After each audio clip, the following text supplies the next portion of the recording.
do que a gente viu na aula passada, né?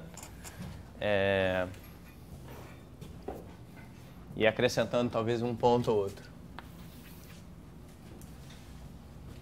Bom, primeira pergunta é: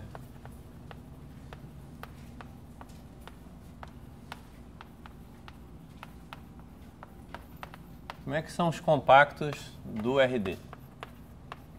A gente vê um teorema que diz pra gente que o conjunto é compacto se e somente se ele é fechado e limitado, né? O teorema de Heine-Borel.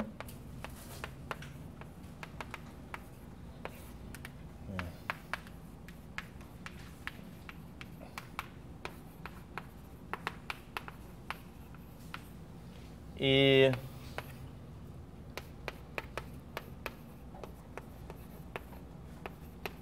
uma outra coisa que a gente viu é, a gente se perguntou, ou eu perguntei para vocês, se esse teorema podia valer no espaço das funções contínuas, por exemplo, de 0, 1 em R, né? E a gente viu que não. E a gente até deu exemplo de uma família infinita de funções dentro da bola unitária desse espaço, né, da bola unitária centrada em 0, que tinham todas distância 1 entre elas. Então eram funções que, em particular, você não podia extrair nenhuma subsequência convergente dali.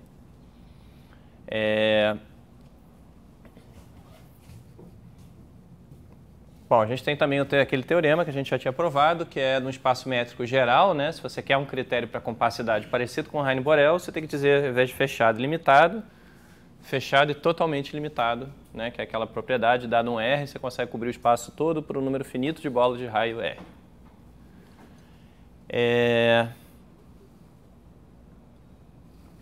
Deixa eu mencionar umas coisas. A gente usou esse teorema de Heine-Borel para dizer que a esfera unitária, por exemplo, em RD era compacta, e disso a gente provou que todas as normas são equivalentes, né?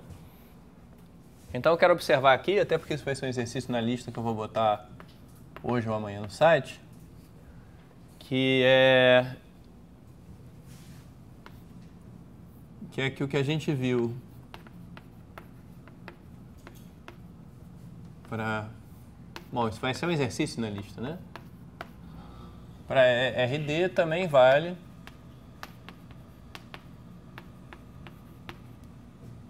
para o espaço de matrizes D por D, que a gente vai ocasionalmente usar também. O que eu quero dizer, né? Bom, esse espaço aqui, ele tem uma norma,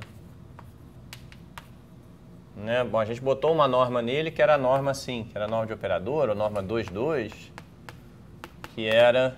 Bom, de fato aqui eu botei D e D, mas se fossem números de linhas e colunas diferentes, também não fazia diferença. A gente chamou assim essa norma.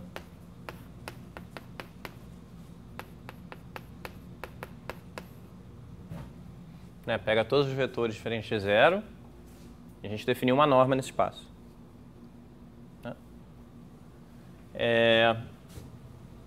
É mais ou menos evidente, mas não custa a gente lembrar de vez em quando, que esse espaço aqui, ele é muito parecido com RD ao quadrado. Né? O que eu quero dizer com isso? Bom, o que é uma matriz? Né? Uma matriz é uma... Bom, uma matriz D por D é uma lista de D ao quadrado números reais. Certo? E que é a mesma coisa com o vetor aqui. Bom, essa lista a gente, ao invés de arrumar numa fila, a gente arrumou numa tabela. Né? Mas não é muito difícil provar que tem uma função natural que vai de RD vezes D para RD ao quadrado, que é você pegar a matriz e listar, por exemplo, empilhar as colunas da matriz, né? De modo a ter um vetor com D ao quadrado coordenadas. Essa função é um isomorfismo de espaços vetoriais, no sentido que ela é uma objeção que preserva todas as operações. Uma consequência disso é que toda norma que você botar no espaço de matrizes, ela tem uma representação aqui também. Uma norma no espaço de matrizes corresponde a alguma norma sobre RD ao quadrado, e vice-versa. E então, usando esse tipo de coisa, bom, isso vai ser tarefa da lista de vocês. Por exemplo, não é difícil provar que todas as normas no RD ao quadrado são equivalentes. Também não é difícil provar que um conjunto fechado e limitado no RD vezes D tem que ser compacto. Essa é mais uma observação para ajudar com a lista. Como eu falei, vai para o site ou hoje ou amanhã. Provavelmente hoje mesmo. Mas agora eu vou mudar um pouquinho de assunto. Bom, eu já falei, vou repetir. Professor, só uma coisa. O trabalho de fazer isso não é quase o mesmo de provar para qualquer espaço vetorial normado de dimensão finita? Sim, o ponto é que todo espaço vetorial normado de dimensão finita é isomorfo ao RD para algum D, né? Para um espaço vetorial de dimensão finita, você tem a dimensão, que é o invariante do espaço vetorial, justamente o invariante no sentido de se preserva por isomorfismo. E o teorema é que, então, dado um espaço vetorial de dimensão finita, se, vamos dizer, K é a dimensão dele, ele é isomorfo ao RK. Ou seja, existe uma objeção entre esse espaço e o RK que preserva todas as operações. Aí, esse é o teorema de álgebra linear que eu não quis cobrir nesse curso, quer dizer, não é da ementa, né? Então, para quem sabe esse teorema, a prova é igual. Quer dizer, se você pegar, o ponto é que a esfera unitária no espaço vetorial de dimensão finita tem que ser compacta pelo mesmo tipo de argumento que a gente deu e todas as normas lá são equivalentes. Mas aí você precisa, digamos, dessa... Eu até tenho um pedaço nas notas sobre isso, porque da última vez que eu dei o curso, eu resolvi fazer esse mini curso de álgebra linear dentro do curso, mas é bastante tempo que você gasta com isso. Para quem não está entendendo nada do que eu estou falando, olhem as notas lá do que tem de espaços vetoriais de dimensão finita. Se não está nas notas desse ano, está no ano passado. Sim, mas aí uma vez, digamos, como a gente sabe que eles são todos, os espaços de dimensão K são todos isomorfos, aí é uma questão de gosto se você faz no espaço geral ou se você faz no RK e depois transfere para o espaço geral. Mas sim, aí é o mesmo trabalho. Deixa eu falar. Mas, bom, aqui eu estou usando o fato de que esse isomorfismo, a gente sabe que esse espaço aqui tem dimensão d ao quadrado, então ele tem esse isomorfismo. Isso é o teorema abstrato, né? Mas nesse caso concreto aqui, o isomorfismo é mais ou menos evidente. Você pega a sua matriz, por exemplo, 2 por 2, ao invés de listar as entradas assim, você lista assim, e esse é o isomorfismo, né? Então, nesse caso, a gente tem uma representação concreta para esse isomorfismo que a gente sabe que existe em geral.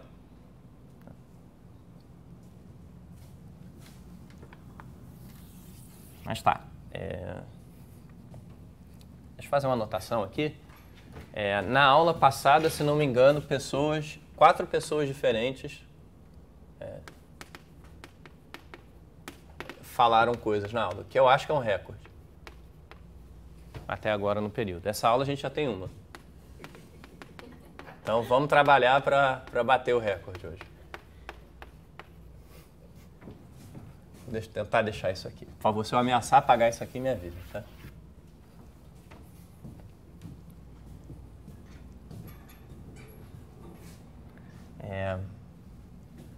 Tá, bom, agora eu vou mudar um pouquinho de assuntos, né? Para continuar com essa teoria aí de topologia em espaços métricos. A gente já viu o que é aberto, o que é fechado, fronteira, fecho, interior, um monte de coisa, está construindo esses conceitos aí, digamos. A gente passou um tempo falando de compacidade e agora a gente vai trocar um pouco de assunto. Eu ia dizer uma coisa antes, tá? Desculpa, esqueci seu nome. Cíntia. Eu perguntei justo na hora que você estava bebendo, né? Bom, enfim. Antes da Cíntia comentar, eu ia dizer o seguinte, que a gente vai voltar e vai ver como é que são os compactos do espaço de funções contínuas depois, né? Já que a bola unitária não é compacta, quem é compacto? Mas antes disso, a gente vai fazer mais uma coisa abstrata, geral, que é falar de conexidade de espaços métricos. Bom, quando a gente falou de compacidade, eu dei uma definição por função contínua, né, do que é um espaço métrico ser compacto. A definição é exatamente a seguinte: um espaço métrico é compacto quando toda função contínua nele é limitada. É isso? E aí a gente viu que ser equivalente a toda função contínua atingir o sup e o inf, viu que é equivalente a ser completo totalmente limitado. Bom, enfim. Eu vou definir conexidade via as funções contínuas também. Então, eu vou dizer que um espaço métrico x dx é conexo se e somente C. C é a definição, né? Não vou botar C e somente C. Se para toda f contínua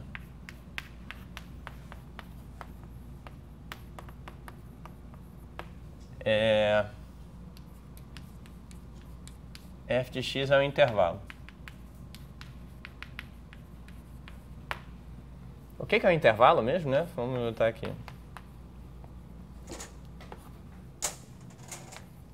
intervalo I contido em R, eu não estou dizendo que esse intervalo é aberto ou fechado, semi-aberto, semi-fechado. Bom, para mim, por definição, o intervalo é um conjunto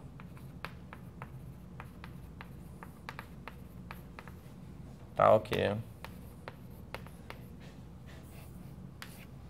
para todo x e y em I, se o x é menor do que y, então o intervalo contém o intervalo de x para y. Ou seja, isso é a mesma coisa que dizer que se você tem x e y em I, x é menor do que y, então vou botar aqui. Para todo z entre x e y,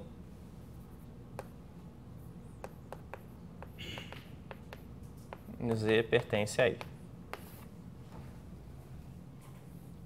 Bom, para quem quiser brincar com isso, é um exercício você vê que uma vez que você põe essa definição, só você olha, por exemplo, para o ínfimo e para o sup do intervalo, podem ser mais ou menos infinito, e todos os números estritamente entre eles têm que estar lá dentro. Então, uma vez que você põe essa definição, você só tem aquelas 4 alternativas conhecidas, né? Que é ou o intervalo é aberto ou fechado no ponto extremo esquerdo, ou aberto ou fechado no ponto extremo direito. Bom, esses pontos podem ser infinitos também, ou mais ou menos infinito. Bom, mas vamos tomar isso aqui como a nossa definição de intervalo. Bom, eu estou definindo assim e é uma definição um pouquinho estranha, não, mas por que ela é estranha? Porque, bom, é uma definição, então não tem nada de errado com ela, né? A gente pode definir o que a gente quer, mas é uma definição, assim, a palavra conexo parece estar falando alguma coisa sobre a estrutura do x, sobre a geometria do x. Parece estar dizendo que o x ele é um todo inteiro, ele não pode ser separado em duas partes, né? Normalmente, conexidade é dizer, bom, ele é conectado, os pontos lá dentro não podem ser partidos de alguma forma sem quebrar o espaço, digamos assim. Mas a gente vai ver que isso é equivalente.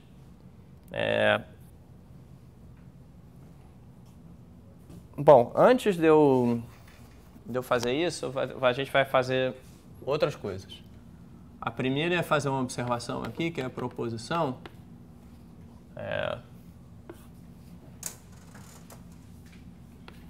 É que um subconjunto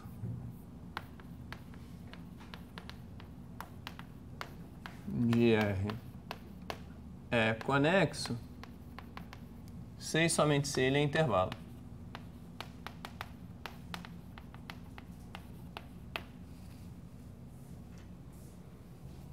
Né? Bom, isso não é óbvio da definição, né? Não é totalmente óbvio, pelo menos, a gente vai ver que não é difícil. Mas vamos dar um argumento aqui rapidinho.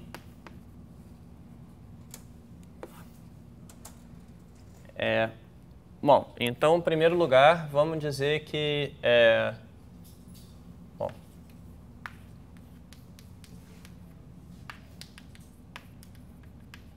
vamos pegar um conjunto que é o intervalo. Bom, o que a gente quer provar? Quer provar que se um conjunto é um intervalo, então a imagem dele é sempre um intervalo, né?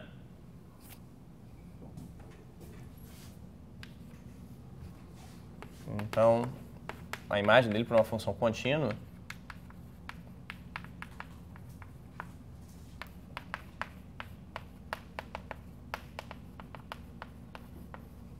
e vocês sabem que teorema de análise na reta diz isso pra gente, não? É o teorema do valor intermediário, né? Bom, o placar já aumentou aqui.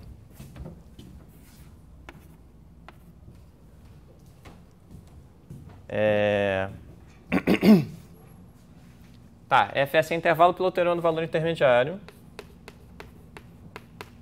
por causa do seguinte, bom, se você tem dois pontos na imagem,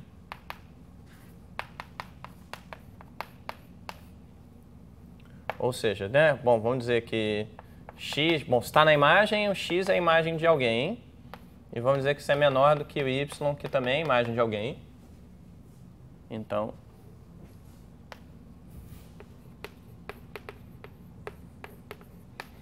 e o que o teorema do valor intermediário diz o seguinte, bom, se você tem os valores de f num ponto, de f no outro ponto, e a função f é contínua, né? Todos os pontos têm que ser atingidos aqui no meio.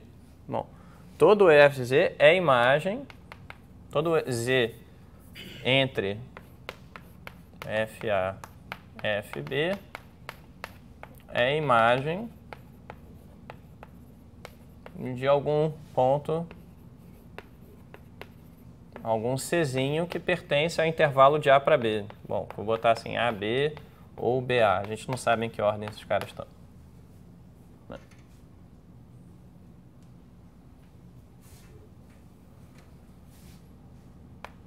E, portanto, Z também pertence a f de S. Bom, se eu fosse desenhar a demonstração, era assim. Vamos dizer que o S está aqui, é o intervalo. Vamos dizer que eu tenho dois pontos aqui na imagem. E que a função, vamos dizer assim, essa é a f, né?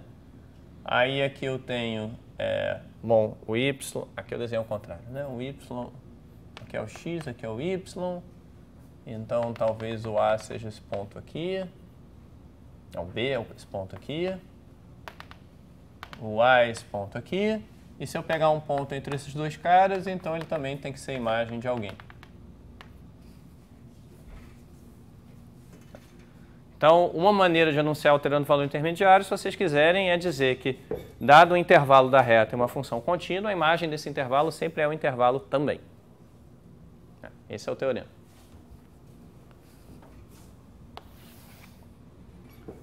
Bom, então a gente provou uma direção do teorema, que tem um fato não trivial de análise na reta aqui, que é o teorema do valor intermediário, né? A gente provou que se um conjunto é intervalo, ele é conexo, pela definição que a gente acabou de ver. Bom, e se ele é conexo, como é que eu sei que ele é um intervalo?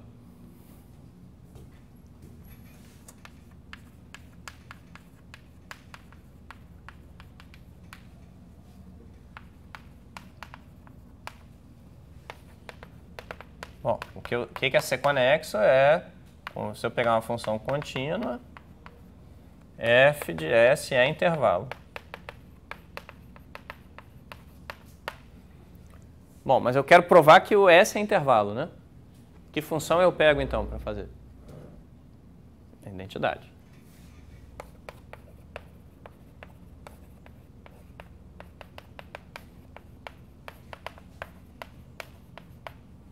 A gente tem, então, que f é intervalo, que S é intervalo.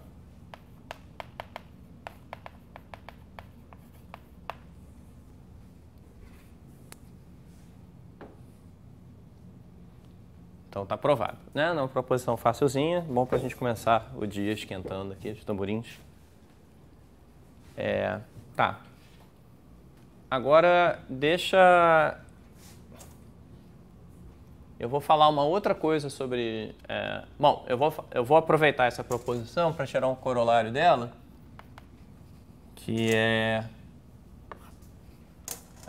se x é conexo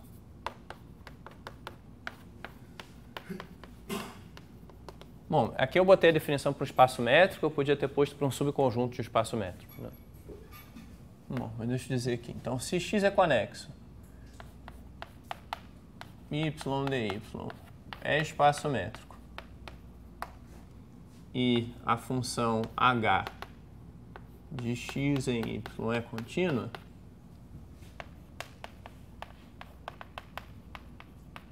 então h de x é conexo.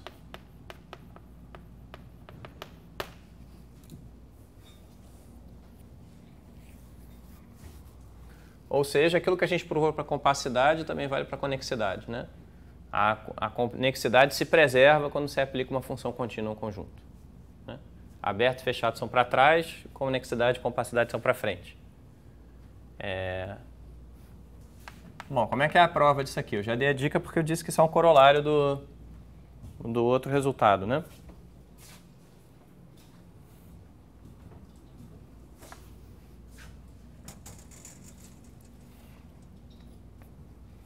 Bom, eu tenho que provar o quê? Que se eu aplicar uma função contínua nesse conjunto, a imagem dele é um intervalo.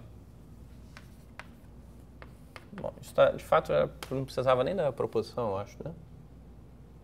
Nem precisava da proposição, mas tudo bem. Se f é contínuo, se f de h de x em R é contínua,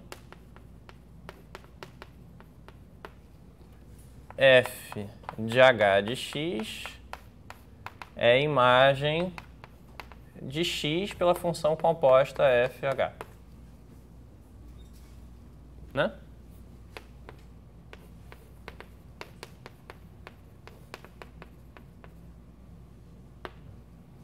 Bom, a conclusão então, né, como a composição de funções contínuas é contínua, nem usei a proposição, enfim, não é corolário de nada, então.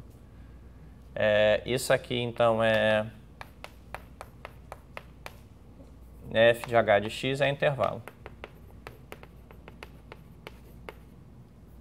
Olha aqui, vou botar em português mesmo.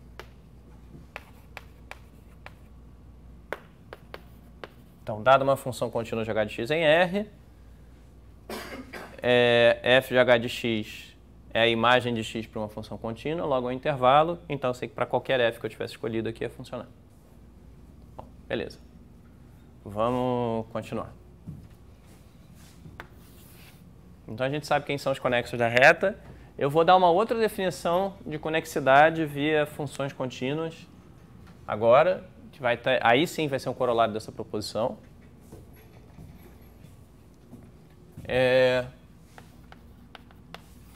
Bom, então isso aqui não foi só uma proposição. E esse corolário ele vai ser importante para a gente pensar nas coisas. É que um espaço métrico é conexo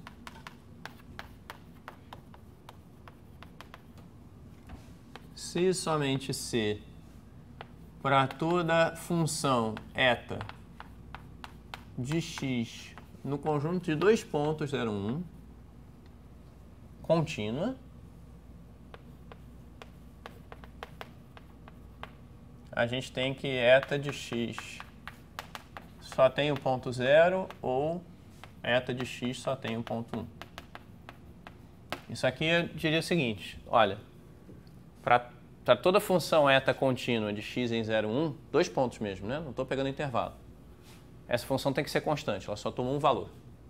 Né? Bom, isso é o domínio, isso é o contradomínio. E o que essa definição equivalente de conexidade está dizendo é qualquer função contínua com domínio x e contradomínio conjunto discreto 0, 1 tem uma imagem que ou é só o 0 ou é só o 1.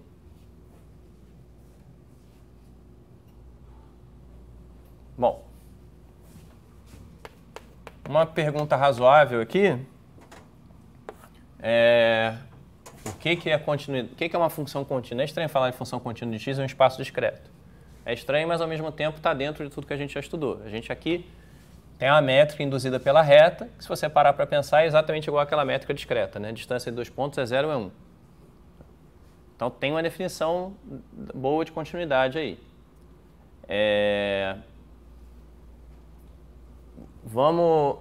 A gente vai usar isso depois, mas o ponto para a gente é que essa definição... Bom, de novo, né, eu posso pensar nisso aqui como um subconjunto da reta. E isso vai ser conveniente agora. Então, vamos olhar. Se x é conexo,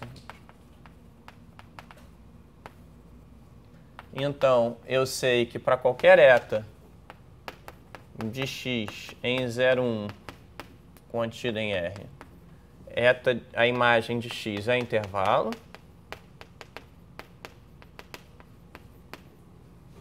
Tá certo? Bom, isso é o subconjunto da reta, né? Agora, esse conjunto 0, 1, ele só contém dois intervalos, que são exatamente o conjunto unitário que só tem o 0 ou o conjunto unitário que só tem 1. Contém dois intervalos não vazios, se vocês quiserem, né? Que a minha definição de intervalo aqui permite um conjunto vazio por vacuidade. Bom, e também permite um intervalo degenerado que só tem um ponto, né? Porque nada diz aqui.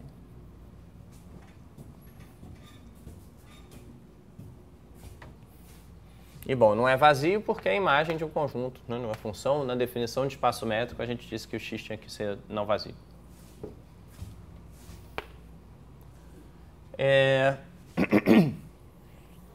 Agora a gente tem que provar a recíproca, né? O que está provado aqui? Se o x é conexo, então toda função desse tipo tem imagem que ou é só o ponto 0 ou é só o ponto 1.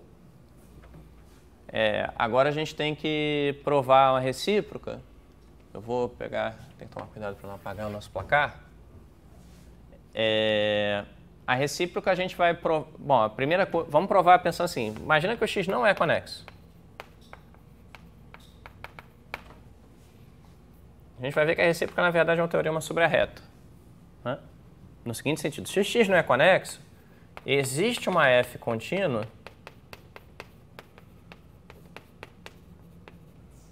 tal que...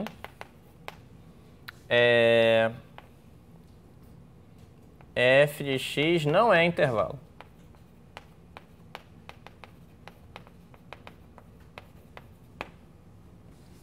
Certo? Pela definição de conexidade. O que quer dizer isso? Quer dizer que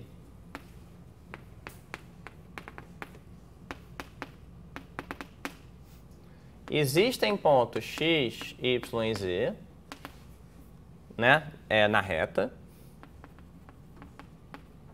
tais que x pertence à imagem do conjunto, y também, mas ao mesmo tempo... desculpa, aqui o z tinha que ficar no meio, para ficar condizente com o que está lá, né? E o z não pertence à imagem f de x. Tá certo? Bom, ou seja, eu estou dizendo, está aqui a reta. Eu não sei muito bem o que é a imagem do S aqui dentro, pode ser uma coisa estranha. Mas o que a gente acabou de observar é que essa imagem tem que ter um buraco aqui, nesse sentido, né? Tem que ter um buraco cercado de conjunto pelos dois lados. Então, agora a gente vai usar isso aqui para achar uma função que vamos definir uma função na reta, definida de fato na reta menos esse ponto z,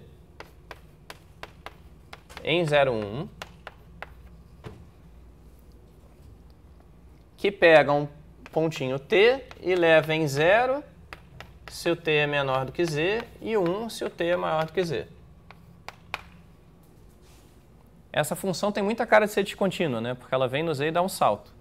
Mas ela só é descontínua no ponto z, que não está no domínio, ou seja, ela não é descontínua, né? Quer dizer, como função da reta inteira em 0, 1, ela seria descontínua, mas não é isso que a gente está falando. A gente está tirando justamente o ponto de continuidade. Bom, vou dizer o seguinte, é um exercício provar que essa função com esse contradomínio e essa imagem é uma função contínua. E a gente observa, então, veja que φ composta com f é uma função contínua de x em de x em 0, 1.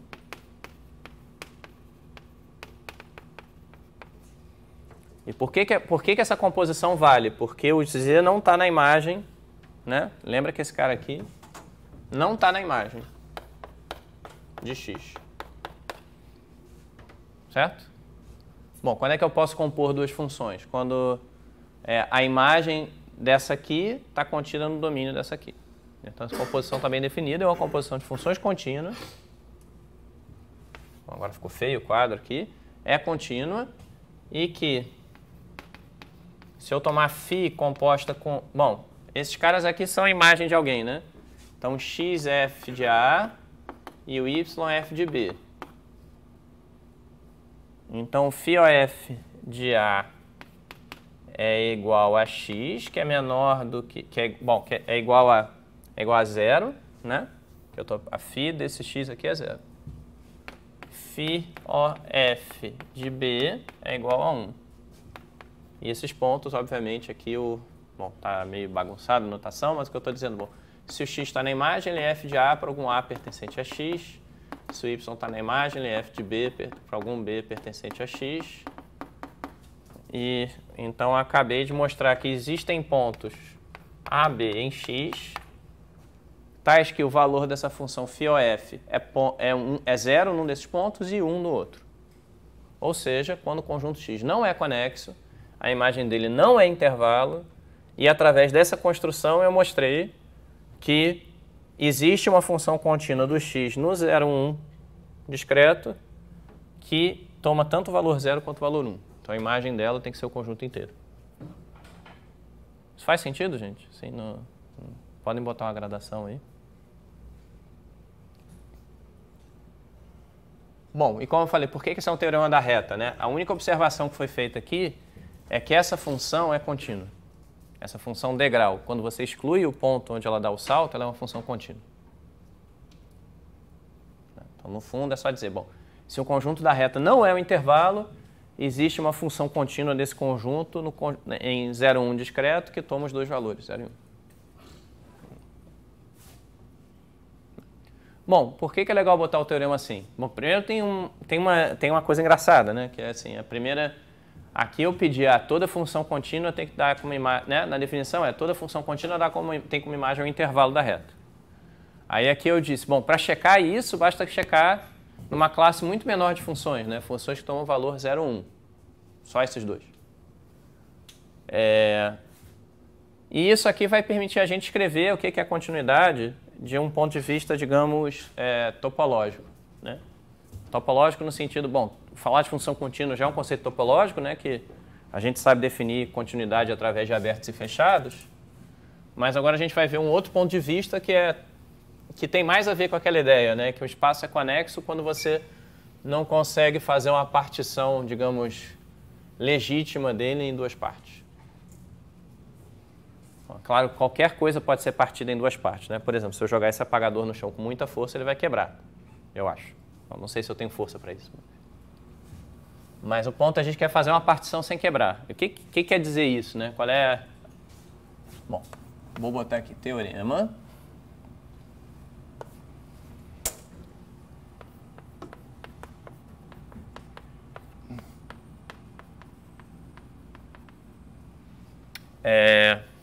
O espaço é conexo se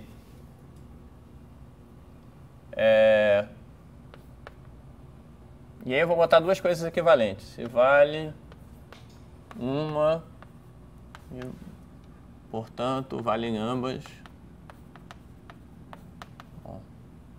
Bom, vale uma das, ou, e, portanto, valem ambas as.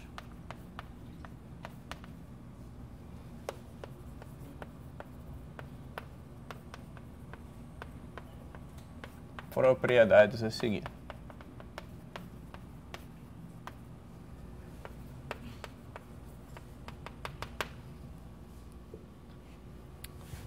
Uma é que não existem abertos A1, A2 disjuntos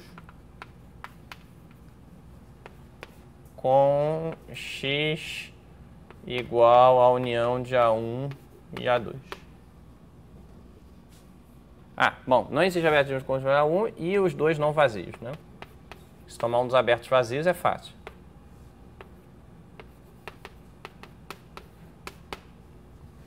E o 2 é o seguinte, se um certo subconjunto de x é aberto e fechado,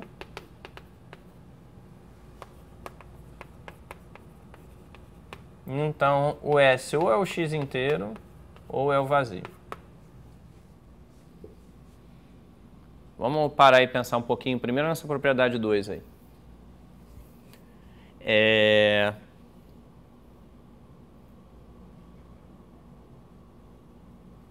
A gente já sabe, quando a gente falou de abertos e fechados, a gente observou que o x é aberto e é fechado, o vazio é aberto e fechado. Então, por esse teorema, conexidade equivale a dizer que esses são exatamente os dois únicos conjuntos que são tanto abertos quanto fechados ao mesmo tempo. E não é muito difícil ver o que isso tem a ver com o que está aqui em cima, tá certo? Olha só, imagina que o x é a união disjunta de dois conjuntos que são abertos, certo? Bom, quando o x é a união disjunta de dois conjuntos que são abertos, então o A1 é o complementar do A2. Se o A2 é aberto, o A1 é fechado. Mas eu já disse que o A1 é aberto também, né? Bom, então dizer que o X tem uma partição desse tipo, com tanto A1 quanto A2 não vazios, significa que, em particular, existe um conjunto lá dentro, A1, que é aberto, fechado, e não é nem o espaço todo, nem é o vazio. Tá certo? Bom, o que eu estou falando basicamente é a equivalência dessas duas propriedades. Né? Então, deixa eu botar isso aqui para formalizar um pouquinho. Por que 1 implica 2? Né? Porque 1 Bom, se o S é aberto e fechado, aberto e fechado, S é aberto e fechado é diferente de vazio e X, é a mesma coisa que dizer que S, X menos S são ambos abertos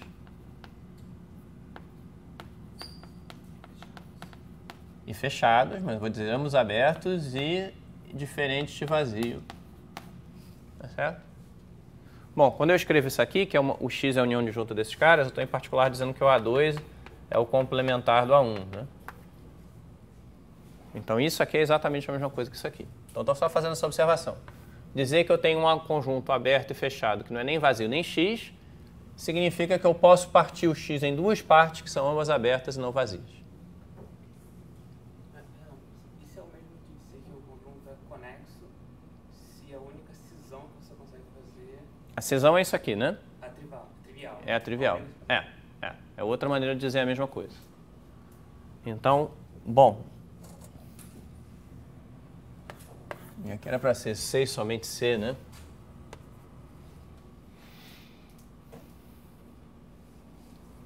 Então tá, então a gente está dizendo aqui, essas duas aqui são duas maneiras de dizer a mesma coisa. Bom, desculpa, eu já esqueci seu nome. Byron. Tá, então. O que ele está observando é que existe uma maneira de dizer, bom, por exemplo, a maneira que o livro do Elon apresenta o conceito, que diz, um conjunto é... Bom, uma cisão de um conjunto é uma partição dele em dois conjuntos não vazios, que são ambos abertos e fechados. Bom, desculpa. É uma partição do conjunto em dois conjuntos que são ambos abertos e fechados. Um conjunto é conexo se a única cisão dele é trivial, ou seja, quando você pega um conjunto fechado e o outro sendo igual a tudo. É a mesma coisa. Tá aqui.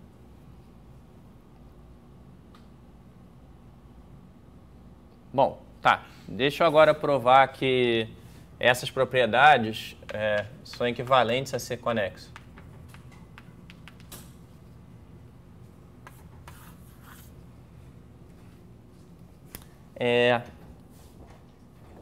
E assim, no fundo é uma maneira de reformular isso aqui, tá certo? Essa condição aqui. É dizer que quando você tem uma eta contínua, bom,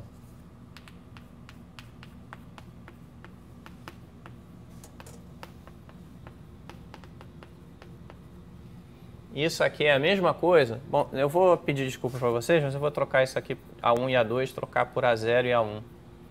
Por razões que já vão ficar claras aqui. Bom, se eu digo que essa função é contínua, eu estou dizendo que esses dois conjuntos aqui, bom, A0, que é a pré-imagem de 0, A1 é a pré-imagem de 1, são ambos fechados, são fechados e bom, são fechados, né? Imagem inversa de fechado é fechado. São fechados disjuntos. E, além disso, o A0 é o complementar do A1. Né? Porque se a função tem como contradomínio 0 e 1, todo mundo ou está aqui, tem imagem igual a 1, ou está aqui, tem imagem igual a 0. Um conjunto é complementar do outro. Né? E eu acho que não é difícil de ver que tem uma correspondência aqui. Se eu te der dois conjuntos fechados disjuntos, você consegue construir uma função contínua assim.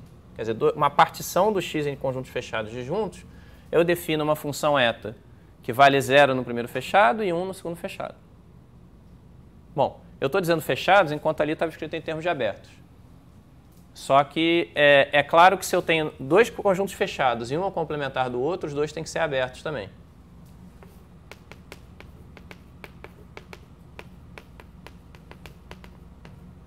Então, vou botar aqui A1.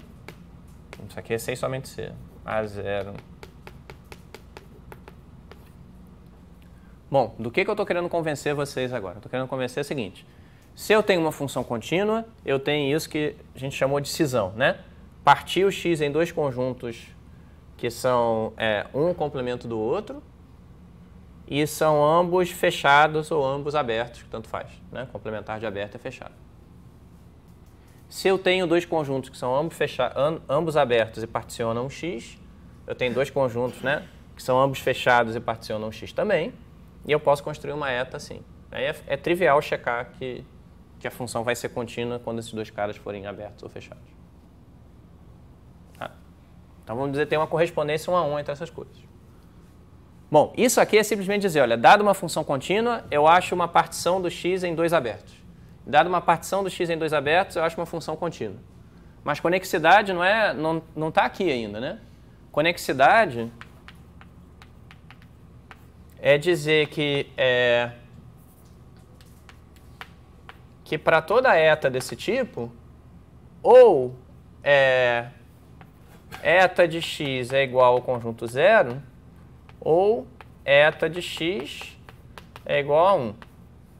O que é a mesma coisa que dizer que para toda eta, uma das pré-imagens é vazia.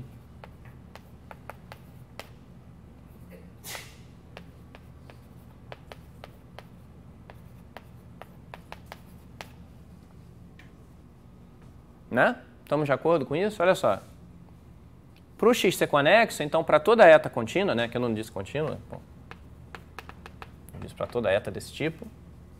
Bom, x é conexo se e somente se, para toda eta desse tipo aqui, todos os pontos são enviados ou no 0 ou todos os pontos são enviados no 1. Mas isso é a mesma coisa que dizer que uma dessas duas pré-imagens é vazia. Certo? Não certo? Talvez certo? Algo certo? Né? Bom, todo mundo é enviado em alguém. Se todo mundo é enviado no 1, a pré-imagem do 0 é vazia. Se todo mundo é enviado no 0, a pré-imagem do 1 é vazia. Se a pré-imagem do 0 é vazia, porque todo mundo é enviado no 1. A pré-imagem do 1 é vazia, porque todo mundo é enviado no 0. Então essas coisas são exatamente correspondentes. Mas agora está clara a relação, né? Olha só. Uma eta contínua induz uma partição do x em dois abertos disjuntos. Se toda eta contínua tem imagem igual a 0 e imagem igual a 1, isso quer dizer que toda partição do x em dois abertos disjuntos tem um desses dois conjuntos vazios. Então você, né, não existem isso aqui, nesse caso aqui, que eu troquei, esqueci de trocar a notação aqui. Por outro lado, bom, como a gente viu, né, essa correspondência é 1 a 1. Então, bom, toda vez que eu te der dois abertos, você pode construir dois abertos que particionam x, você pode construir uma eta contínua. E essa eta vai ser constante se e somente se um desses abertos for vazio.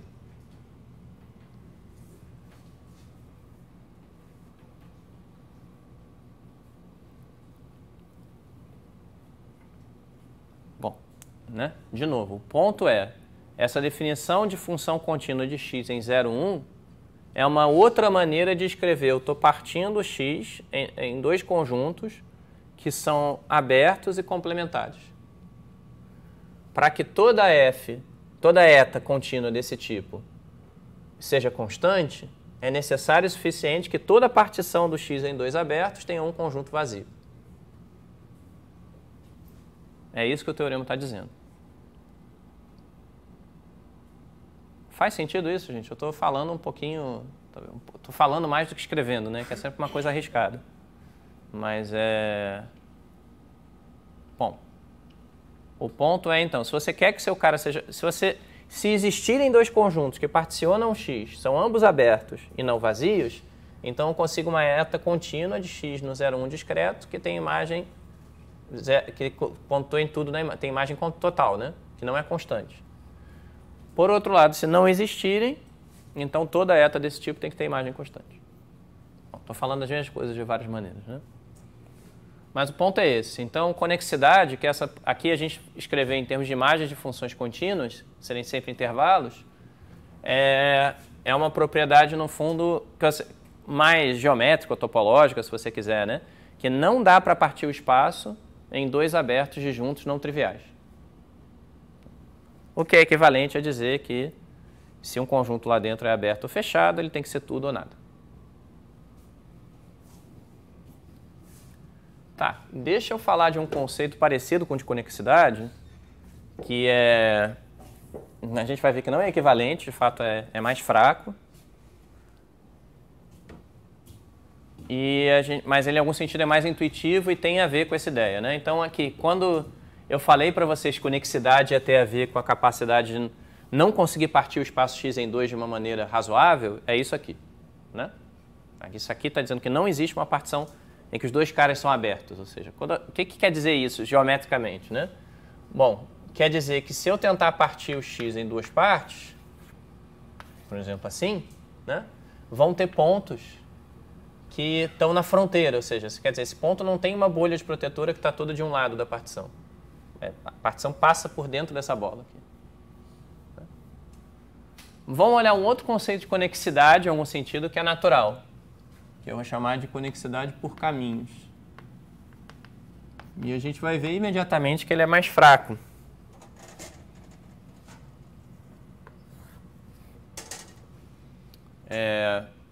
Então eu vou apagar isso aqui. A gente vai ver que ele é mais fraco, mas não é tão diferente assim. Bom, ele é bem diferente. Não quero falar besteira aqui. Ele é bem diferente, mas tem casos em que a gente tem uma relação direta entre os dois.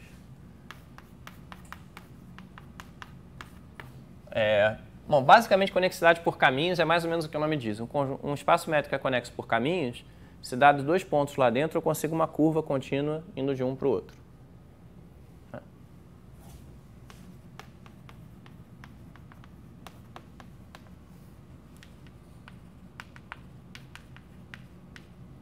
Se para todos x e x' em x, existe uma função gama, que é a minha curva, 0, 1 em x contínua, tal que gama de 0 é igual a x e gama de 1 é igual a x'.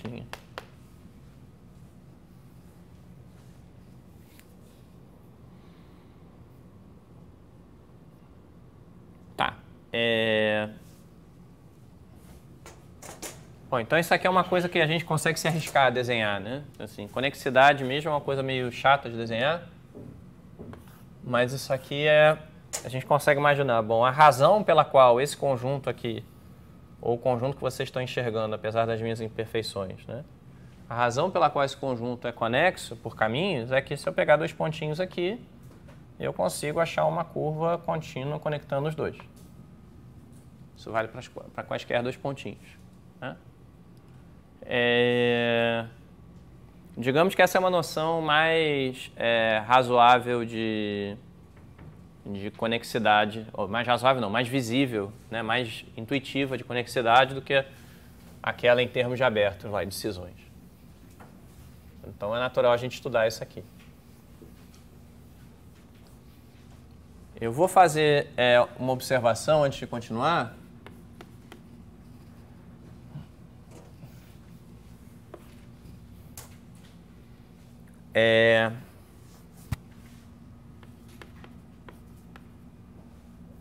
Dado um espaço métrico x dx, que não é necessariamente conexo por caminhos, defino uma relação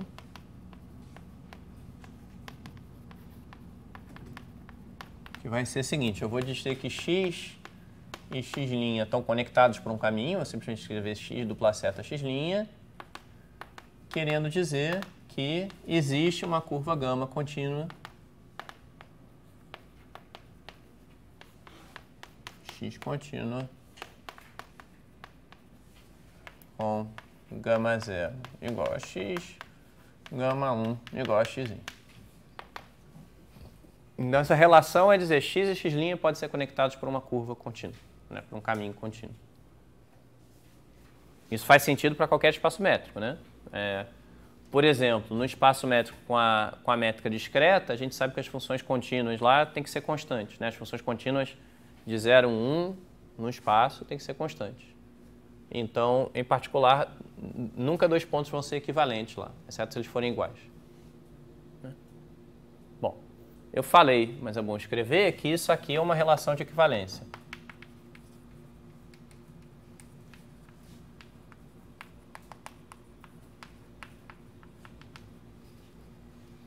E é bom a gente falar disso para lembrar o que envolve esse conceito de relação de equivalência aqui.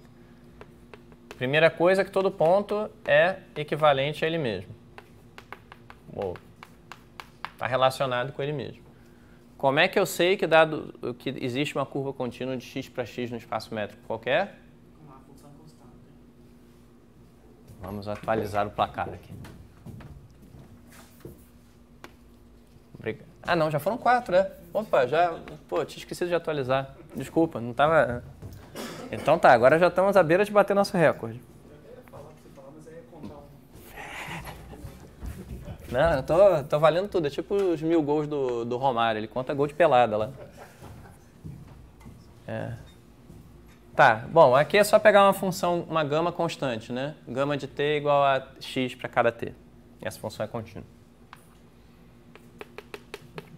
Agora, outra coisa é a reflexividade, né? Que se x é equivalente a x' é equivalente a x. Isso aqui é um pouquinho menos trivial, né? Mas se eu tenho uma curva que conecta, gama de t conecta nesse sentido aqui, né?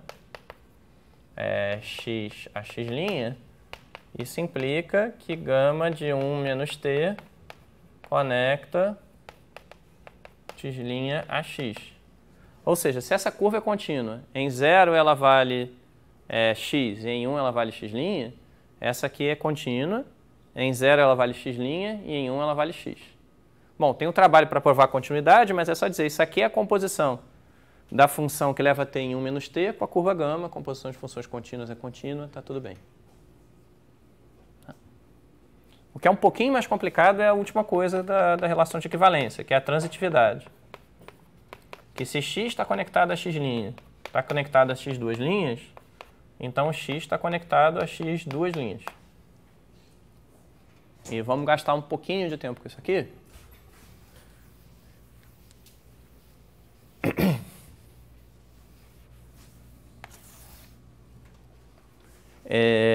Um pouquinho de tempo para observar como é que a gente prova isso, né?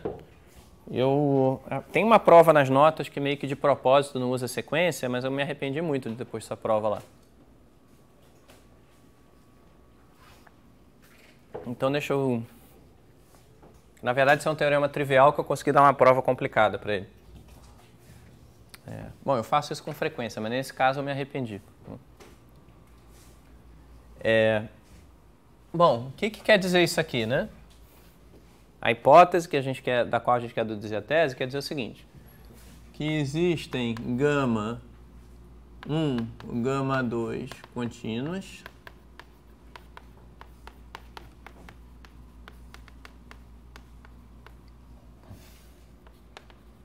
tais que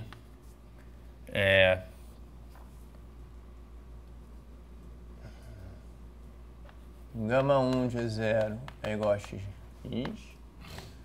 gama 1 de 1 é igual a gama 2 de 0, que é igual a x', e gama 2 de 1 é igual a x duas linhas. Né? Bom, o desenho é fácil, né? X, x', x duas linhas. E aí, pelo desenho, fica mais ou menos claro o que a gente quer fazer, né? A gente quer achar uma curva que junte esses dois pedaços aqui. O único ligeiro obstáculo que a gente tem a isso é que eu botei o domínio aqui da curva como sendo o intervalo 0, 1. Então, oi? Tá. Então, para percorrer isso tudo aqui em uma unidade de tempo, eu tenho que percorrer isso aqui na metade do tempo que eu percorria antes, isso aqui na metade do tempo. Então, vamos definir uma gama de t, que é assim. Primeiro eu quero percorrer a curva gama 1 na metade do tempo. Então, vamos multiplicar o tempo por 2 aqui. E depois eu quero percorrer a 2 na metade do tempo também. Mas aí então eu vou fazer assim.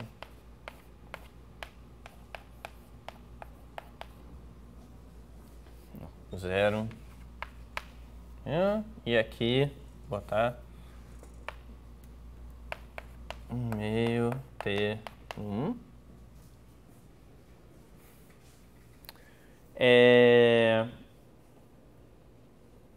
Essa curva aqui, claramente, o gama 0 dela é o gama 1 de 0, que é igual a x. E o gama de 1, bom, é quando eu pego t igual a 1, tá aqui, né? T 1 menos 1 meio, 1 meio, 2, 1, x 2 nins. Então ela cumpre o papel. Para dar o argumento completo, a gente tem que provar que essa curva não só ela satisfaz as propriedades nos extremos, mas que ela é contínua também.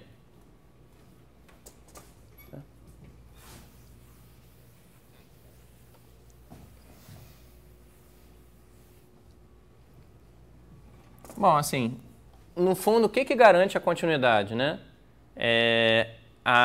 O que garante a continuidade é o fato de que onde uma termina, a outra começa, né? Então, aqui, o único ponto... É mais ou menos claro que tem que ser tudo contínuo até o tempo t igual ao meio, é mais ou menos claro que tem que ser tudo contínuo a partir do tempo t igual ao meio. O único ponto onde podia dar um problema não dá, porque as duas curvas coincidem ali.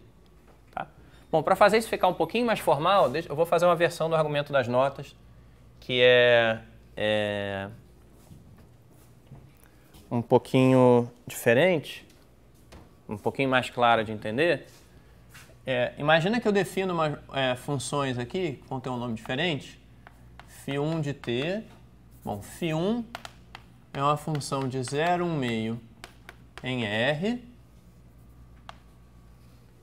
de 0 a 1 meio, perdão, em x, que leva t em gama 1 de 2t. Essa aqui é contínua porque é composição de funções contínuas.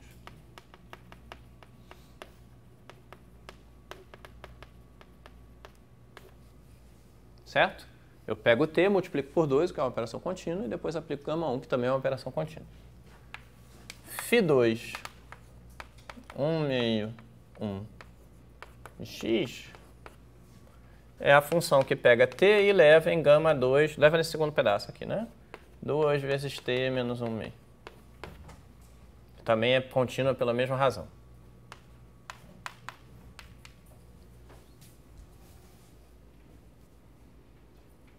Ok, daí, né? Bom, e daí é o seguinte, se eu tenho um fechado de x,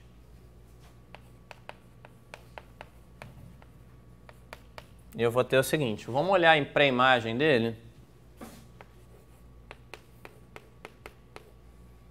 E a pré-imagem dele, ela claramente tem dois pedaços, né? Por quê? Bom, essa pré-imagem aqui, então eu posso expressar como a interseção de gama menos 1f0, 1 meio, com a união de gama menos 1f de 1 meio, 1. Não fiz nada demais, eu só parti... Essa pré-imagem é um subconjunto do intervalo 0, 1, 1. Em particular, os elementos todos dela ou estão aqui ou estão aqui.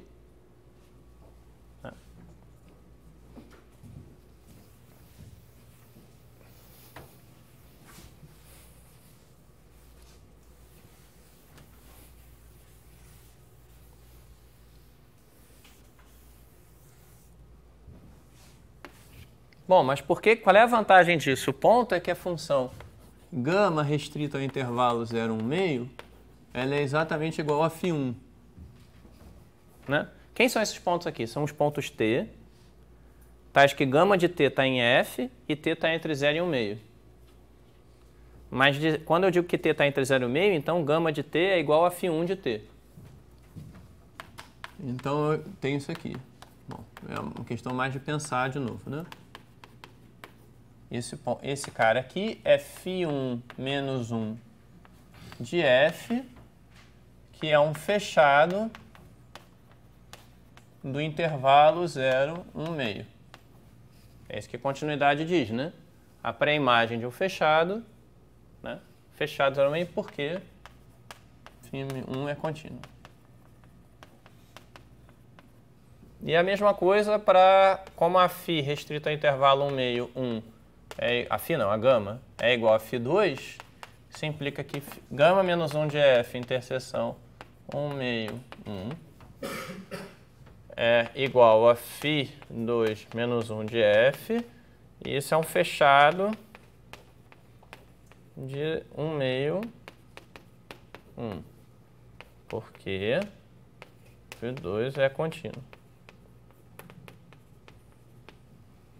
Então, agora a gente praticamente acabou a prova, né? O que a gente acabou de mostrar é isso aqui. Que gama menos 1 de f é uma união de fechados.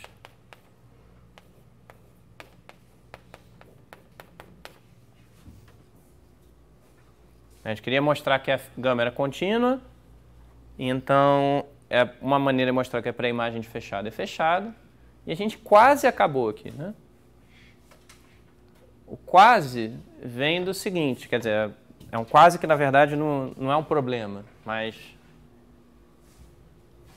de novo, né? Quer dizer, é quando eu digo que φ1 é contínua, eu digo que a pré-imagem de um fechado de x é um fechado do domínio da função. E a mesma coisa embaixo. Quando a gente fala um fechado do contradomínio, né, a gente está lidando com a topologia que a gente tem no contradomínio, né? Mas a gente gostaria de lidar com a topologia que a gente tem no intervalo 0, 1, que é onde a curva gama está definida aqui, né?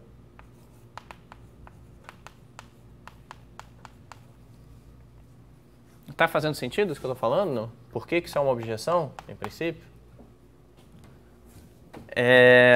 De fato não é, né? Mas a observação única é a seguinte, olha só.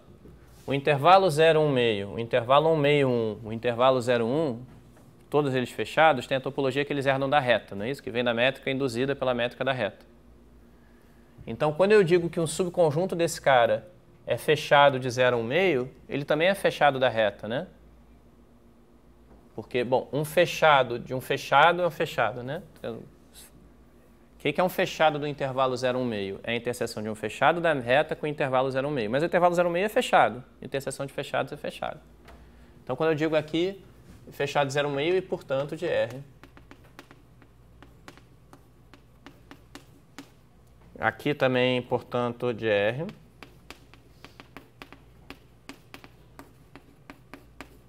E isso aqui é um fechado de R, então, a interseção de dois fechados, né, de número finito de fechados é fechado.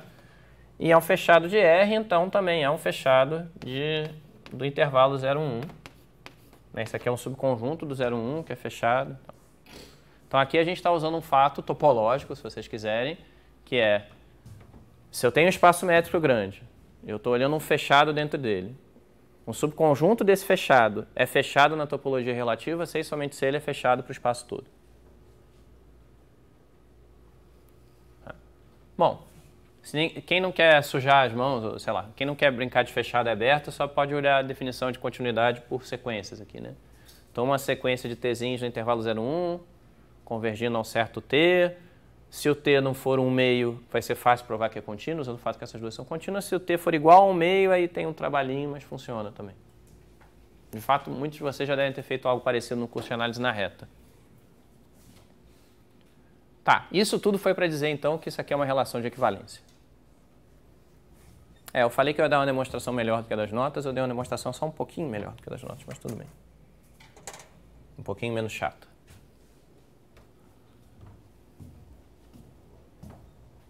Tá,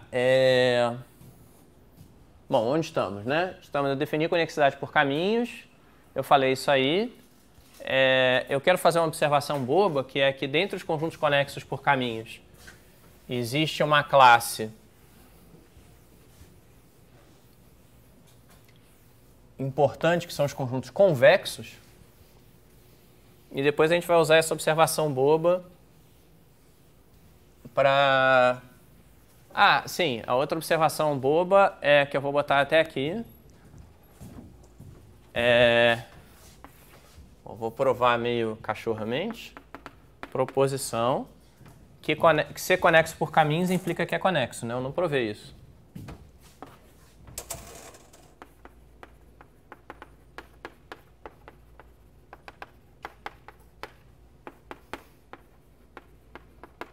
E a prova é bonitinha para ilustrar as coisas que a gente fez, tá certo? Bom, tá, não vai ser muito cachorro se eu fizer essa demonstração aqui. Então deixa eu botar para lá mesmo. Até para os meus padrões de cachorrice vai ser feio demais.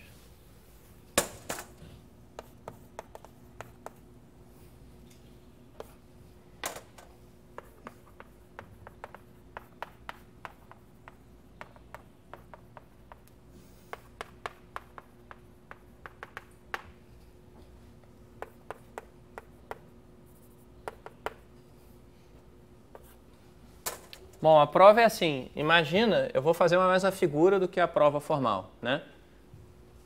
Imagina que eu tenho uma f contínua.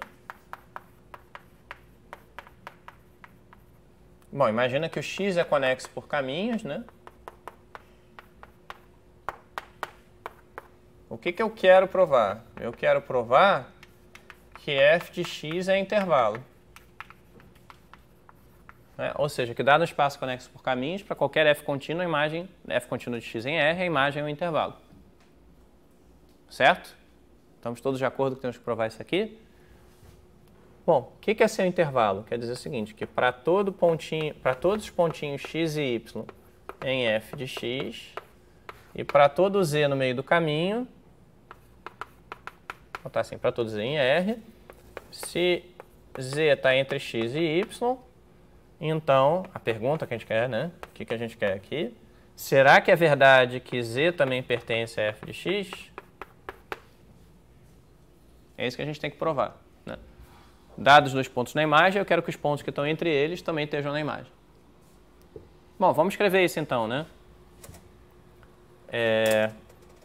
Se eu tenho dois pontos na imagem, eu sei que o primeiro deles é a imagem de alguém, o segundo deles também é a imagem de alguém, né? Certo? Como o x é conexo por caminhos, eu sei que existe uma função gama de 0, 1 em x contínua com gama de 0 igual a x, igual a A, gama de 1 igual a B. Né? O que eu estou dizendo? Bom, eu tenho que usar a conexidade com a caminho de alguma forma. Eu tenho aqui o x, eu tenho a reta, tem dois pontos que eu sei que estão na imagem. Então a f leva esse ponto nesse, a f leva esse ponto nesse. E eu gostaria de achar uma pré-imagem para um cara aqui no meio. Né? Então o que eu acabei de fazer foi dizer, bom, existe a gama. E a ideia vai ser dizer que a pré-imagem está sobre a gama. Mas como é que eu sei isso, né? O ponto é que a f composta com a gama é uma função da reta na reta.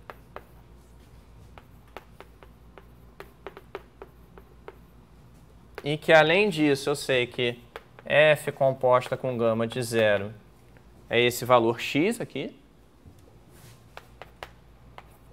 F composta com gama de 1 é igual a y.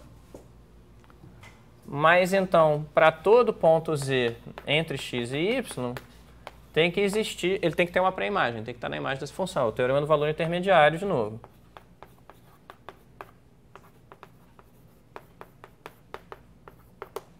E o que isso quer dizer? Quer dizer que nessa curva existe um cara aqui que é um gama de um certo tzinho que é levado no z.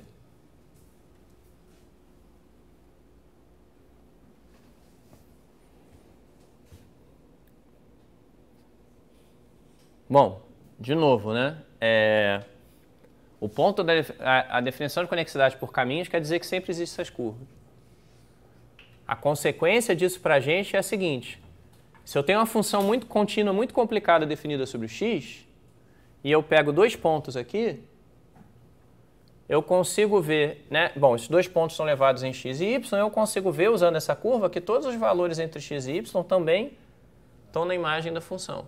de fato, eles estão na imagem da função restrita a essa curva. Digamos, a existência dessa curva transforma um problema complicado, né, de mostrar que a imagem de f é um intervalo, num problema unidimensional. Ao invés de ter uma função do espaço complicado x em R, eu tenho essa f composta com gama, que é uma função de 0, 1 em R. E aí aqui eu uso o teorema do valor intermediário, como a gente já usou hoje.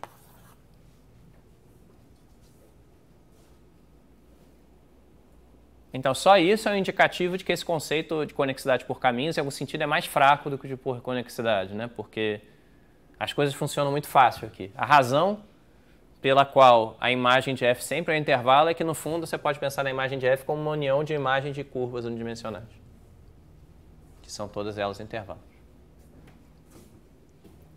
Tá. Então, convém agora, a gente vai terminar a aula observando duas coisas. A primeira é que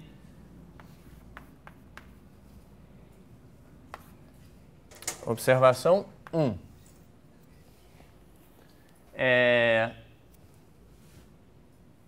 Primeiro é que conexo não implica conexo por caminhos. E eu não vou fazer demonstração completa disso, mas eu vou botar a figura aqui, que eu acho que é mais importante. Conhecendo a figura, a gente conhece a gente sabe demonstrar. Assim, um exemplo clássico que mostra isso aqui é o seguinte subconjunto do plano. É o conjunto, eu pego, bom, eu vou botar esse intervalo aqui. Esse intervalo que eu digo é o intervalo no eixo, né, de menos 1 a 1. Então, são os pontos da forma 0 a... Bom, vou botar assim. Produto cartesiano de 0 com intervalo menos 1, 1. União, os pontos da forma x, seno de x, seno de 1 sobre x, para x entre 0 e 1. Excluindo 0, né? Como é que é isso? Bom, seno de x a gente sabe que é aquela onda bonitinha, né? Aqui a gente não tem a onda bonitinha porque, à medida que o x diminui, o valor de... esse valor 1 sobre x está crescendo cada vez mais. E o que significa crescer? Significa basicamente que a gente está pegando, né? Se eu andasse com seno para o infinito, eu ia ver aquela onda apertadinha. Quando eu faço isso aqui, apertadinha não, eu ia ver a onda arrumadinha. Ela vai ficar apertada agora, que a gente vai trocar. Porque agora é como se eu estivesse dizendo, olha, o infinito que estava lá longe, ele está aqui no zero agora. Então, à medida que eu vou me aproximando de zero, eu tenho uma coisa que é assim. Bom, vamos dizer que começa com algum valor, nunca soube qual é o valor de seno de 1, então eu vou... Mas aí isso tem que ficar cada vez mais... Bom, e também está horrível a oscilação aqui. Então eu vou diminuir meu intervalo. Menos 1 e 1 se mudaram para cá.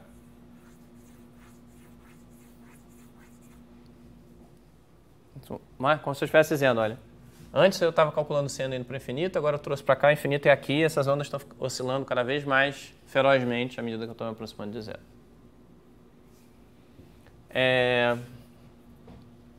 Esse espaço aqui é conexo em consequência de um resultado geral.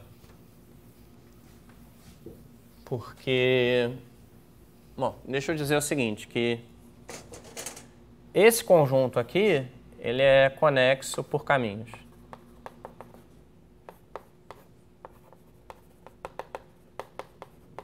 E isso é mais ou menos fácil de ver. Imagina que eu tenho um ponto aqui,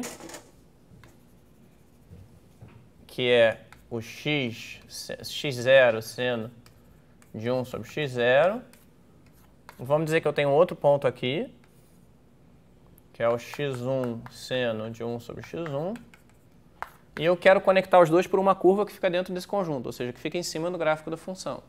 A curva não podia ser mais simples, é exatamente o gráfico, é exatamente seguir o gráfico. Ou seja, a curva seria alguma coisa, se vocês quiserem, tipo gama de t é igual a tx1 mais 1 menos t x0. E aqui eu boto o seno de 1 sobre essa coisa.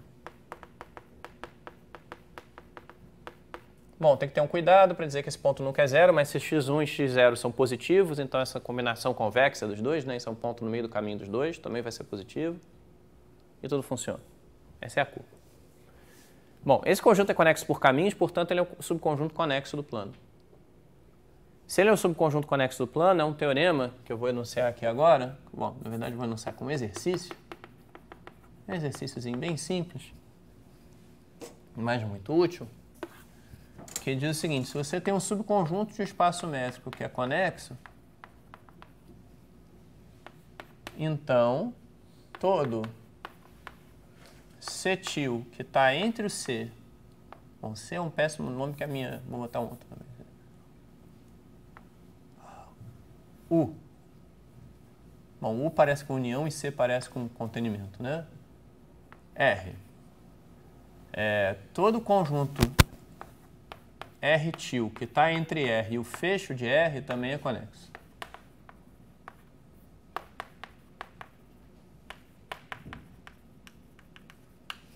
E eu posso explicar a prova do exercício em palavras, é um exercício ainda, né? Pega uma função contínua desse conjunto no 0,1 discreto. Para que o R til seja conexo, essa função tem que ser constante, né? Mas, bom, ela é constante no R, né? Se você restringir o R, que a gente está supondo que o R é conexo. E ainda é muito fácil de ver, bem fácil de ver que uma função R, que é constante, uma função sobre R que é constante e contínua, ela tem que tomar esse mesmo valor constante aqui, porque todo ponto aqui no R til é limite de pontos em R. Então, se a função, por exemplo, é toda igual a zero em R, ela tem que ser toda igual a zero em R til também. Tá. Bom, usando esse exercício, a gente consegue mostrar que esse conjunto aqui do plano é conexo, porque não é muito difícil de ver que o fecho desse cara aqui é esse cara união esse intervalo. Bom, da onde vem isso? Vem justamente do fato que à medida que o x se aproxima de zero, os valores de seno de 1 sobre x oscilam entre 0 e 1. Aqui. Mas o ponto é que esse conjunto não é conexo por caminhos. E a razão para isso é mais ou menos intuitiva. A razão para isso é a seguinte. Imagina que eu tenho um ponto aqui, por exemplo, ponto 0, 0. Esse ponto está nesse conjunto, né? Imagina que eu tenho esse ponto aqui, x1 mesmo, que eu tinha desenhado antes. Como é que eu poderia traçar um caminho desse ponto para esse ponto? Bom, esse caminho ele vai ter que andar por cima do gráfico da função, né? Tudo que está fora do gráfico e fora desse intervalo não está no conjunto x. Então o caminho tem que andar no gráfico. Ele ia fazer assim, ia fazer assim. À medida que esse caminho fosse se aproximando de zero, como o seno oscila, esse caminho ia tomar valores mais 1 e menos 1 infinitas vezes. Aqui. Mas então esse caminho não pode ser contínuo. Como é que uma coisa que toma valor mais ou menos 1 infinitas vezes converge para zero? Não pode ser verdade, né? Quer dizer, eu estou falando da segunda coordenada do caminho, né? Teria um caminho aqui γt, que é γ1 de t em coordenadas γ2 de t. A segunda coordenada ia ter que tomar valor mais ou menos 1 infinitas vezes antes de você chegar aqui, então não... quer dizer, né, quanto mais próximo você estivesse com t de 1, mais vezes você ia tomar mais ou menos 1, digamos assim, e não ia conseguir convergir. Tem que ser x seno de 1 sobre x. O ponto é que quando eu escrevo o caminho assim, eu tenho que ter que o γ2 de t, para todo t que bom, sempre que o γ1 de t for maior do que zero, e isso certamente vale no tempo t igual a zero, o γ2 de t tem que ser igual a seno de 1 sobre γ2 de γ1 de t. Para eu andar desse ponto para esse ponto, o γ1 de t tem ficando cada vez menor. Então aqui eu estou tomando seno de números cada vez maiores. Em particular, vou achar infinitos momentos em que eu chego no 1, vou achar infinitos momentos que eu chego no menos 1 e não vou poder convergir para cá. Tá, então esse é o exemplo clássico para mostrar que os dois conceitos não se equivalem. Assim, isso explica também, né, por que o conceito de conexidade não é um conceito tão... Quer dizer, eu acho que faz sentido que essa figura aqui seja conexa, porque jamais você conseguiria separar, por exemplo, esse intervalo de todo o resto sem deixar pontos na fronteira, né, que foi o que a gente falou antes. Mas, ao mesmo tempo, não é evidente esse conceito, né, de conexidade. Conexidade por caminhos é mais evidente. Então, o próximo teorema diz uma coisa interessante. Diz o seguinte, que num espaço vetorial, num espaço de Banach, para facilitar, espaço vetorial normado já bastaria. Bom, eu digo uma coisa e escrevo outra, né? Bom, no espaço vetorial normado, todo aberto conexo também é conexo por caminhos.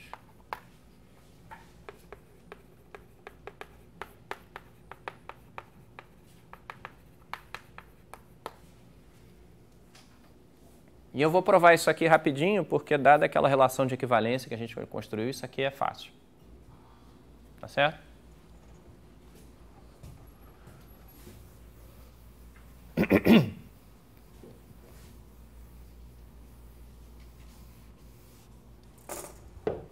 Bom, de novo, né? Qual é a direção aqui que a gente quer provar? A gente já viu que conexo por caminhos é conexo.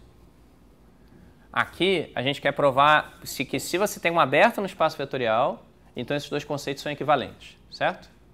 Eu já sei, conexo por caminhos implica conexo, agora eu vou dizer que conexo implica conexo por caminhos.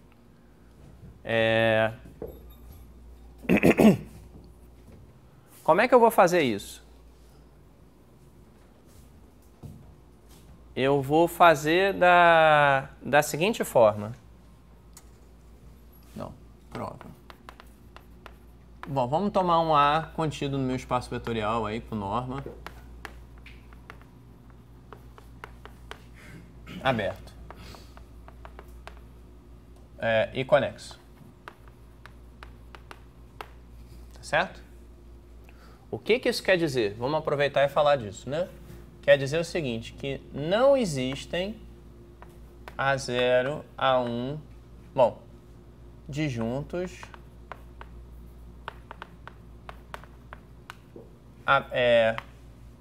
não vazios e, bom, os dois contidos em A, né? Estou falando que o A é conexo, não vazios e aberto de A com A1 união A2 igual ao A todo. Vou tirar os parênteses aqui. Então, conexidade é uma definição, nesse caso aqui, a gente está dando a forma negativa dela, né? Não podem existir dois abertos do conjunto A, não triviais, né? Não vazios, e disjuntos cuja união seja todo A.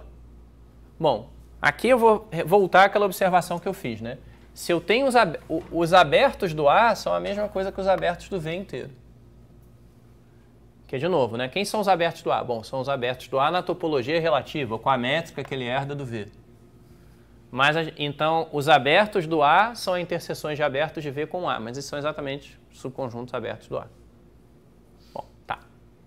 De novo, né? Só estou dizendo, bom, se você tem um aberto dentro de um espaço métrico, então os subconjuntos abertos desse cara são também subconjuntos abertos no espaço todo. Tá, feita essa observação, então, bom, não podem existir dois conjuntos assim. Então, a gente quer provar que o A é conexo por caminhos. E eu vou supor que o A é diferente de vazio, porque se o A for vazio, está tudo resolvido, né?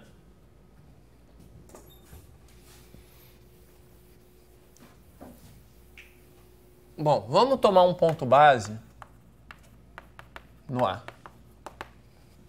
Esse ponto, e eu vou chamar de A0 o conjunto de todos os x em A que estão conectados a x0, por um caminho contínuo dentro de A. Essa setinha aqui deixa implícito qual é o espaço, né? Eu vou botar o A aqui para dizer, então, existe um caminho contínuo de x para x0 todo dentro do conjunto A. Né? Sim. Sim.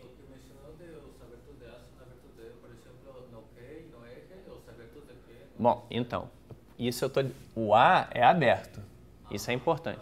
Se eu tenho um aberto da reta e olho os abertos do aberto, eles são abertos da reta também. Mas se eu tomar o Q, por exemplo, os abertos do Q são interseções de abertos do R com o Q, mas esses caras não são abertos da reta. Isso é uma observação importante que você levantou agora. Isso só funciona quando eu olho os abertos dentro de um aberto, ou os fechados dentro de um fechado. O Q, por exemplo, não é nem aberto nem fechado da reta, então não tem nenhuma relação entre os fechados. Os fechados do Q não são fechados do R. Os abertos do Q não são abertos do R, necessariamente. Tá? Nada. Então aqui, bom, o A0, ele é assim, né? Ok. E agora a gente, bom, então a afirmação é que A0 e A menos A0 são abertos do V. Então eu vou provar o seguinte, bom, o que quer dizer isso? Quer dizer que se um ponto está ligado por um caminho contínuo a x0, qualquer ponto pertinho dele também está. E se um ponto não está ligado, qualquer ponto pertinho dele também não está. Uma vez que eu tenha isso, repara o seguinte, que esse é o A0, né? Esse aqui seria o A1. Eu tenho agora uma partição tenho uma partição do A em dois conjuntos abertos. O que isso aqui me diz é que um deles é vazio. Tá certo? O A0 eu sei que não é vazio porque o x0 está aqui.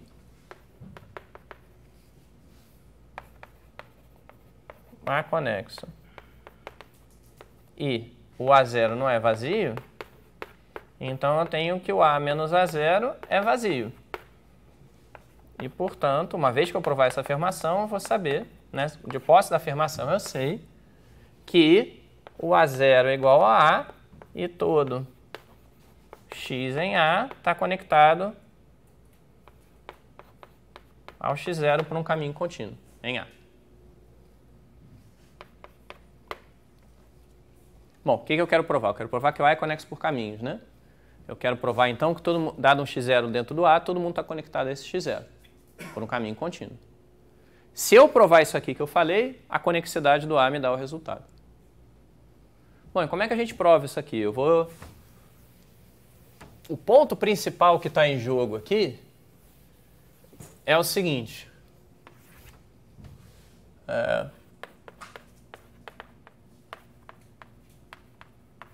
É um conceito que eu vou retornar rapidinho na aula que vem, que está nas notas, eu não falei ainda. É que é o seguinte, toda bola desse espaço V é convexa. O que quer dizer o seguinte, dados dois pontos dentro de uma bola dessa,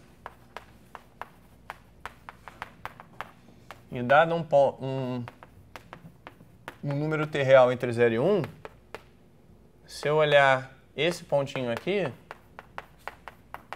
isso também está na bola. Geometricamente é assim, né? Você tem a bola. A gente já vai provar isso aqui, porque não é bobagem.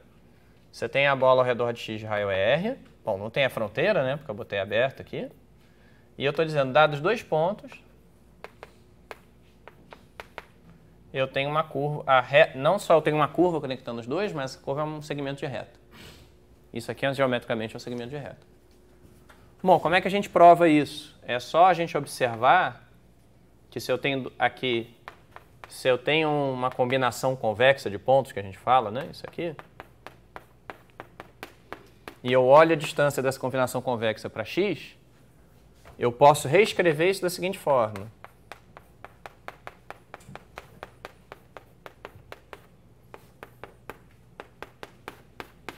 Né? Ao invés de subtrair o x, aqui eu estou subtraindo x vezes t, e aqui eu estou subtraindo x vezes 1 menos t. A soma desses dois caras dá o x. Né? E agora eu quebro a norma em duas, fico com t distância de x duas linhas menos x, mais 1 menos t distância de x' menos x. E como essas duas distâncias, né, se eu tenho dois caras na bola, essas duas distâncias são menores do que r. Eu estou somando aqui, tomando um número menor do que r vezes t, mais um número menor do que r vezes 1 menos t, isso aqui é estritamente menor do que r também.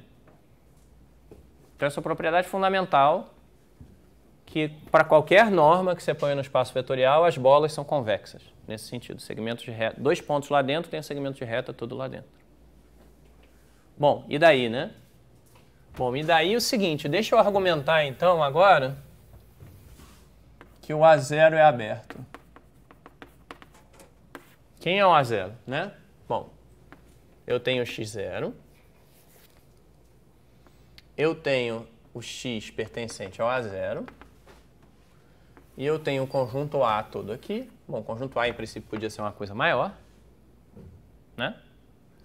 E o que eu sei quando eu digo que o x pertence ao A0? Eu sei que existe a tal curva contínua ligando o x0 ao x. certo? Bom, eu também sei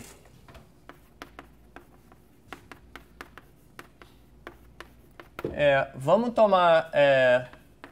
eu também sei que como o x, como ele está no A0 em particular, é um elemento de A, eu sei que tem uma bolinha ao redor dele, né, usando aquela linguagem da bolinha que a gente sempre usa, que está toda dentro do contido do A. Né? Bom, afirmo que todo x' pertencente a essa bolha está em A0. E a razão é simples, né? Que é a seguinte, olha só. Por que isso é verdade? Primeira coisa é a seguinte. A gente sabe que o x0 se conecta ao x por um caminho dentro do conjunto A, né? Eu botei esse A aqui embaixo para lembrar que o caminho é todo dentro do A. A segunda coisa é que a gente sabe que o x e o x' se conectam por um caminho dentro da bola. O que eu quero dizer? Tem um caminho contínuo de x a x' dentro da bola, exatamente o segmento de reta entre os dois. Mas a gente também sabe que essa relação de estar conectado é transitiva. Bom, se eu tenho um caminho dentro da bola e essa bola está contida no A, então tem um caminho no A. Ou seja, eu tenho um caminho de x0 para x dentro do A, tenho um caminho de x para x' dentro do A. Por consequência, eu tenho um caminho de x0 para x' dentro do conjunto A também. E, portanto, o x' pertence ao A0. Está fazendo sentido isso que eu estou falando? Né? Estou dizendo, olha só, se eu conseguir um caminho até aqui, eu consigo estender esse caminho para qualquer ponto dentro da bola sem sair do conjunto A, porque afinal essa bola está toda contida dentro do conjunto A. Como é que é esse caminho estendido? É o caminho que eu tinha até o x mais o segmento de reta para eu conectar até o x'. O que a gente acabou de provar? A gente pegou um ponto arbitrário dentro do conjunto A0 e provou o seguinte, que para todo ponto dentro do conjunto A0 existe um raio positivo, tal que a bolinha ao redor desse cara está toda dentro do conjunto, para todo x, perdão, está toda dentro do conjunto A0 também.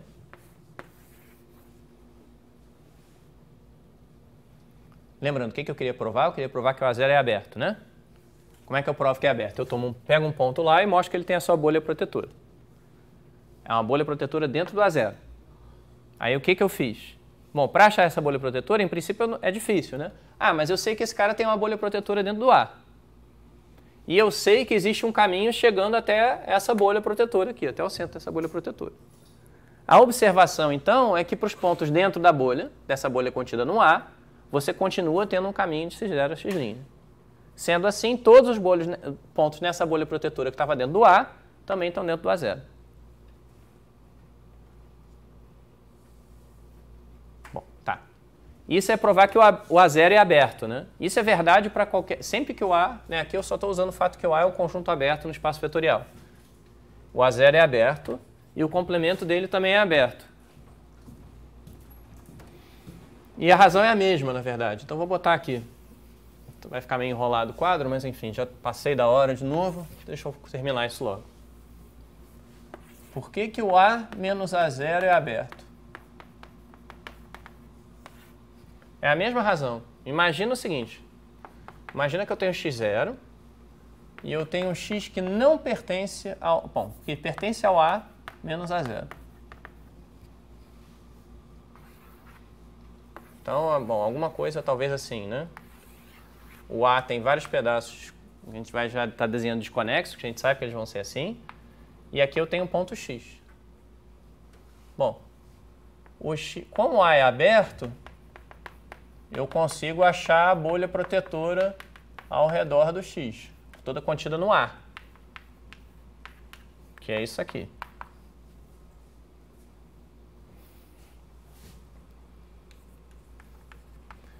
E agora eu afirmo que essa bolha ela tem que estar contida no complemento do A0, do A0 também. Por que que ela tem que estar contida no complemento do A0? Bom, suponha que não. Suponha que existe algum ponto aqui dentro com um caminho contínuo de x0 até esse cara, todo contido no conjunto A. Pelo mesmo argumento que eu acabei de dar, a gente podia completar esse caminho, né? Bom, vou dizer aqui, apagar um pouquinho o A, que eu botei um A muito grande. Se x' pertence à bolha e x' está conectado ao x0, como temos o x' conectado a x na bolha, que está, né? Então a gente também teria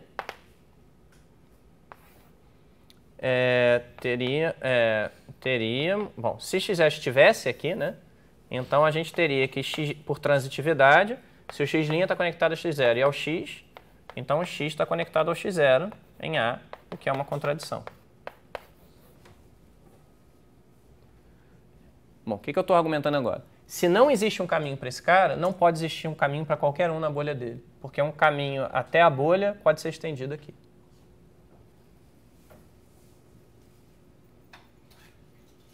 Bom, tá. Só para terminar, já passei muito da hora, mas deixa eu falar. O que foi provado aqui no final das contas? Foi provado o seguinte: se eu tenho um aberto no espaço vetorial, tomo um ponto lá dentro e olho o conjunto de todo mundo conectado a ele por um caminho dentro do conjunto, esse conjunto de caras conectados é aberto por esse argumento da bolha, né? Se você chega até o centro da bola, você chega a qualquer outro ponto. E o complementar desse cara, o conjunto dos x que não estão conectados ao x0, também é aberto, porque se você não chega ao ponto, você não pode chegar à bolha. Certo? Então você tem dois abertos dentro do A. Bom, o que a gente argumentou, né? Dois abertos dentro do A, disjuntos, a união ao A todo. Agora a gente usa a conexidade do A. Bom, se a gente sabe que o A é conexo, um desses caras tem que ser vazio. Quem é? Bom, esse aqui não é, né? Porque afinal o x0 está aqui dentro. Então o outro tem que ser. Portanto, do momento que a gente sabe que esses dois caras são abertos, e a gente sabe que esse cara não é vazio, quando A é conexo, esse aqui é, e todo mundo está conectado por um caminho ao x0. Então, nesse caso particular de abertos no espaço vetorial, a gente consegue dizer que os conceitos de conexidade e conexidade por caminhos são equivalentes. Um conjunto vai ser conexo se e somente se ele é conexo por caminhos, né? De fato, só para terminar, né, é um exercício mostrar o seguinte, que dados dois pontos num aberto conexo dentro do espaço vetorial, não só você tem uma curva contínua ligando os dois, mas você tem uma curva poligonal, ou seja, uma curva feita de número finito de segmentos de reto. É a mesma prova que aqui, né? Quer dizer, define como A0 o conjunto dos caras ligados ao x0 por uma curva poligonal. E aí você diz, bom, esse conjunto é aberto porque se você tem uma poligonal aqui, você estende. Esse conjunto, o complementar dele é aberto porque se você não tem uma poligonal até aqui, não pode ter qualquer pontinho da bola. Bom, mas tá, já falei demais hoje, acabou, até semana que vem.